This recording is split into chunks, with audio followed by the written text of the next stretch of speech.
name is Adriana and this is André. I am 32 years old and he is 6 months old. I'm a pediatric gastroenterologist, so I'm a doctor that works with babies with gastrointestinal problems. More specifically, in the last 3 years, I'm working with food allergy disease. I'm breastfeeding André since he was born. I'm doing the complementary feeding without dairy products. In the first months of his life, he has some colic, but as a normal baby. When he was 2 months old, he started to have reflux episodes with large amount of vomit and a lot of pain. And after a couple of weeks, he developed diarrhea.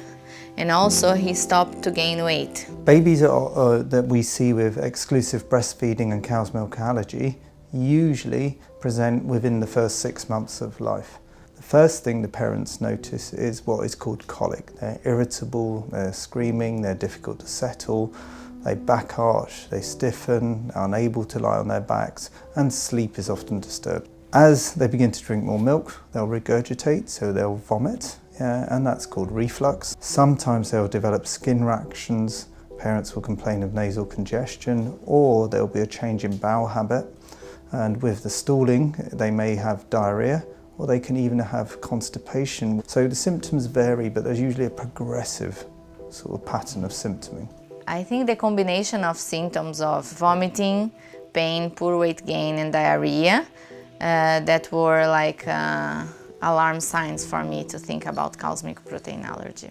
I really want to continue to breastfeed André, so I decided to exclude milk from my diet for 2 weeks and continue breastfeeding. After this, he improved, not fully, but he improved a lot. So to make sure that it was cow's milk protein allergy, I challenge through my diet with dairy products. The challenge is to reintroduce milk and other kind of sources of milk in your diet. So I did this for a couple of days and then he started to have all the symptoms again, plus blood in the stools. As a mother, it's difficult because you see your baby in pain and you don't know what to do to improve it, and take some time even for doctors to realize what can be.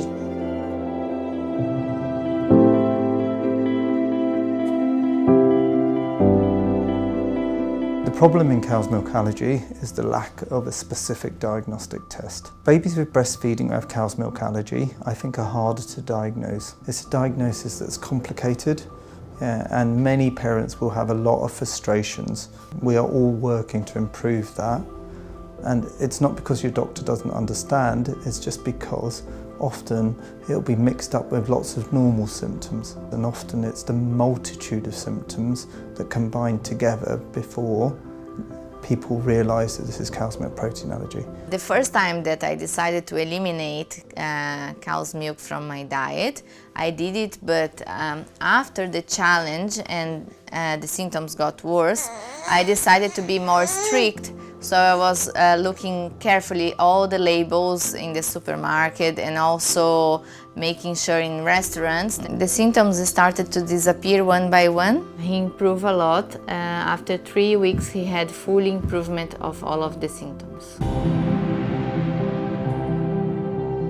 I'm feeling really happy because it's good for a mom to see that the baby is growing well. When you have a mother who you're doing an elimination diet on, it's really important that at each stage she is supported in terms of understanding, in terms of instituting the diet. So we work very closely with the dietitian to ensure the elimination diet is firstly done for the right reasons and then instituted properly. But we will never just do an elimination diet on its own. You have to re-challenge. As a pediatrician specialized in this field, I would advise to, of course, if you notice some symptoms, to search for help. Before I was sure that was CMPA, I was really apprehensive and nervous. But after the challenge and the diagnosis of CMPA, it was a relief because then we have a name for the symptoms and we know how to treat.